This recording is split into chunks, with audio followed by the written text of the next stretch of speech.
देखिए, मैं कैमरामैन से चाहूँगा दिखाएं एक बार ऊपर पहाड़ी को कि किस तरीके से ऊपर से आने वाला जो जल है वो कितनी पावर से यहाँ आता होगा। लेकिन इन युवाओं की मुहिम से इस पानी के तीव्र प्रवाह को रोकने का प्रयास यहाँ पर किया जा रहा है।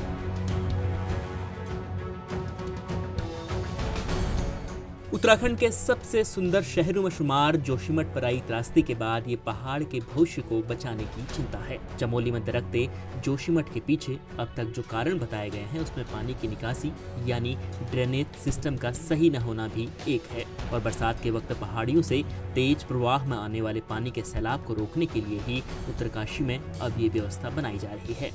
लेकिन ये कोशिश सरकार या प्रशासन की नहीं बल्कि स्थानीय युवाओं की है। इस कोशिश को युवाओं ने कल के लिए जल का नाम दिया है और ढलानों में पहाड़ी से गिरते पानी को रोकने के लिए यहाँ छोटे छोटे जलकुंड बना दिए गए हैं और उसके आसपास पेड़ भी लगाए जा रहे हैं। जोशीमठ में आई आपदा के बीच उत्तरकाशी में ये कोशिश इसलिए भी हो रही है क्योंकि ये जिला भी चमोली की तरह ही आपदा के लिहाज से अति संवेदनशील है। नदियों के किनारे रहने वाले कई इलाके जमीन के बढ़ते कटाव के कारण खतरे की जद में आ चुके हैं। इस वक्त हम मौजूद हैं उत्तरकाशी जिला मुख्यालय से लगे मानपुर गांव में। आपदा के लिहाज से ये अति संवेदनशील इलाका माना जाता है। पूरा ही जिला जो गंगा और यमुना घाटी से मिलकर के बना है। यहाँ पर जो है वर्षा काल में तमाम जगह भूस्खलन की घटनाएं सामने आती है और साथ में जिस प्रकार से जोशीमठ में दरारें उभर करके सामने आई है और काफ़ी मकान जो है जमींदोज होने के कगार पर हैं, ठीक इस तरीके की घटनाएं भी यहाँ अधिकांश गांवों में देखने को मिली हैं। दरारें उभर करके सामने आ रही हैं और मकानों पर खतरा भी मंडरा रहा है। ऐसे में यहाँ पर स्थानीय युवाओं की एक मुहिम रंग ला रही है जिसे इन्होंने नाम दिया है कल के लिए जल। पहाड़ी से आने वाला जो जल है वो जल ये लोग जलकुंड बना करके यहाँ पर संग्रहित कर देते हैं और जिस पावर से जिस शक्ति के साथ पानी ढलानों में बड़ी तेजी से गुजरता है वो यहाँ पर जलकुंडों की सहायता से एक जलकुंड से दूसरी जलकुंड की ओर जाने लगता है।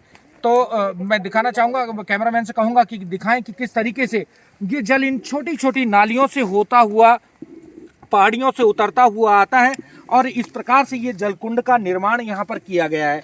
इस जलकुंड में ये पूरा पानी स्टोर हो जाता है और फिर इसके नीचे ये बना हुआ दूसरा जलकुंड है।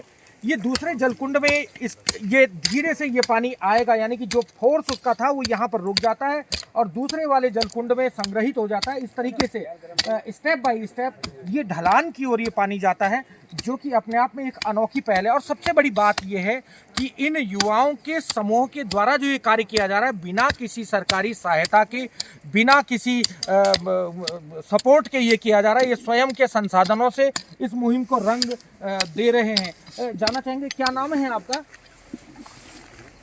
जी, मेरा नाम आशीष भट्ट है। आशीष जी, क्या कर रहे हैं आप?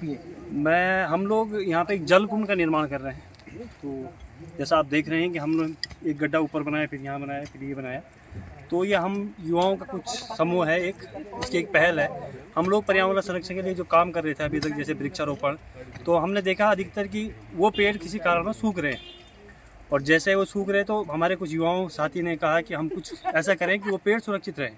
तो उसके लिए हमारा एक आइडिया है कि जो हमारा पानी का स्रोत है जो किसी कारणवश बह जा रहा है, अगर हम उसको रोकें, उसको स्टोरेज के रूप में रखें, तो उससे जो आसपास की वनस्पति वो अपने आप उगने लग जाएगी। अच्छा, ग्रीष्मकाल में काफी बनागनी की घटनाएं भी होती है। बहुत यस। तो जैसे अगर गर्मियों में आग लगे तो उससे हम ये इस एरिया में मुश्किल थोड़ा ये है कि आग लगना बहुत कम हो जाएगा, क्योंकि यहाँ पानी की नमी बनी रहेगी, जो पत्तियां गिर रही है वो अपने आप में गीली रहेगी, तो जिसके कारण आग नहीं लगेगी। इस एरिया में मुश्किल थोड़ा ये है कि आग लगना बहुत कम हो जाएगा, क्योंकि यहाँ पानी की नमी बनी रहेगी, जो पत्तियां गिर रही है वो अपने आप में गीली रहेगी, तो जिसके कारण आग नहीं लगेगी। करते क्या हैं आप?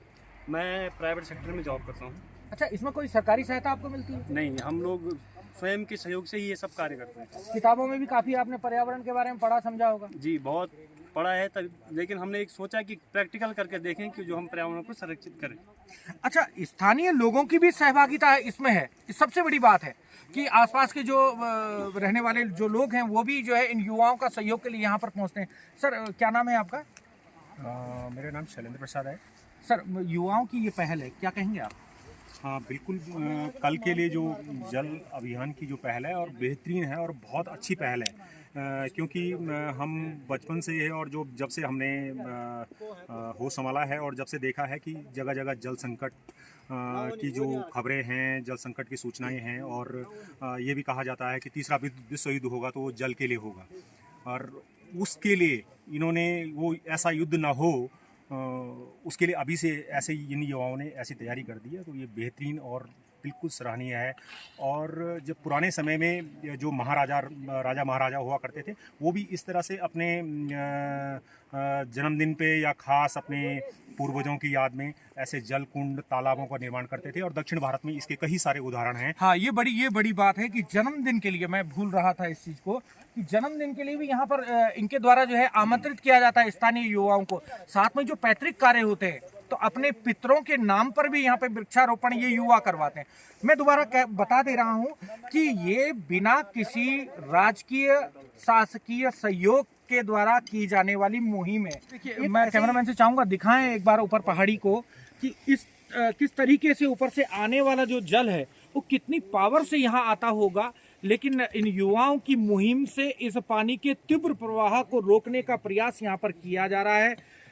हालिया अगर जोशीमठ का प्रकरण अगर आप देखें तो जोशीमठ में भी प्रॉपर ड्रेनेज सिस्टम न होना दरारों का कारण माना गया है। ऐसे में अगर इस कॉन्सेप्ट को स्थानीय स्तर पर हर कोई डेवलप कर देता है, उसको अंगीकार कर लेता है, तो प्रॉपर ड्रेनेजिंग सिस्टम हो जाएगा, जिससे कि भूधसाव या भूस्खलन वाली जो बातें हैं वो सामने नहीं आएगी।